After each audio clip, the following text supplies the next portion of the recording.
வணக்கம். ஜிகேஎஸ்வி ரவிச்சந்திரன். இந்த வீடியோவில் பார்க்க போகிறது break even point. Break even point அப்படிங்கிறது என்னன்னு சொல்லி கேட்டோம்னா, நோ ப்ராஃபிட் நோ லாஸ் அப்படிங்கிற பாயிண்ட். அதாவது செலவுகளை ரீச் பண்ணிடுறது. ஆதாயமே இல்லைனாலும் பரவாயில்ல, செலவுகளை ரீச் பண்ணால் அந்த பாயிண்ட்டுக்கு பேர் பிரேக் ஈவன் பாயிண்ட். நீங்கள் புதுசாக ஒரு பிரான்ச்சஸ் எடுத்து பண்ணீங்கனாலும், ஒரு பிஸ்னஸ் பண்ணுறீங்கனாலும், இந்த பிரேக் ஈவன் பாயிண்ட்ஸ், வாடகை, சம்பளம், கரண்ட் பில், இன்டர்நெட் பில் இப்படின்னு சொல்லிட்டு இருக்கிற எல்லா செலவுகளையும் நீங்கள் லிஸ்ட்டு போட்டுக்கிட்டு ஒரு மாதத்துக்கு மொத்தம் எவ்வளவு பணம் தேவைப்படுது, ஸோ எவ்வளவு நீங்கள் ப்ராஃபிட் ஜென்ரேட் பண்ணால் இந்த பாயிண்ட் அச்சீவ்மெண்ட் பண்ண முடியும் அப்படிங்கிறது தான் பிரேக் ஈவன் பாயிண்ட்.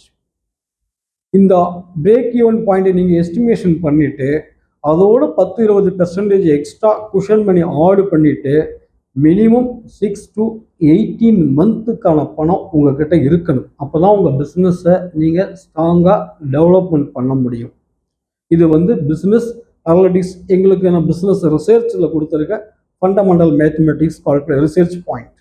பட் உங்களுடைய திறமையை பொறுத்து 3 மாதத்திலும் 6 மாதத்துல கூட பிரேக் ஈவன் பாயிண்ட்டை நீங்கள் ரீச் பண்ண முடியும். பட் ஒன் ஆஃப் த ஒரு சேலஞ்சஸ் என்னன்னு சொல்லி கேட்டிங்கன்னா, இந்த 18 மாத காலத்துக்குள்ள நீங்கள் பிஸ்னஸை வளரும் போது நீங்கள் ஒரு டீ கடை வச்சுருக்கீங்க அல்லது ஒரு சூப்பர் மார்க்கெட் வச்சுருக்கீங்கன்னா, அடுத்த 2 கிலோமீட்டருக்குள்ளே உங்களுக்கு ஒரு காம்படிட்டர் வருவார் அடுத்த 18 மாதத்துக்குள்ளே. ஸோ 18 மாதத்துக்குள்ளே நீங்கள் பிஸ்னஸை வளர்ந்து ரீச் ஆகும்போதே உங்களுக்கு காம்படிஷன் தயாராக உங்களுக்கு முன்னாடி வந்து நிற்கும். இதை புரிஞ்சிக்கணும். நன்றி, வணக்கம்.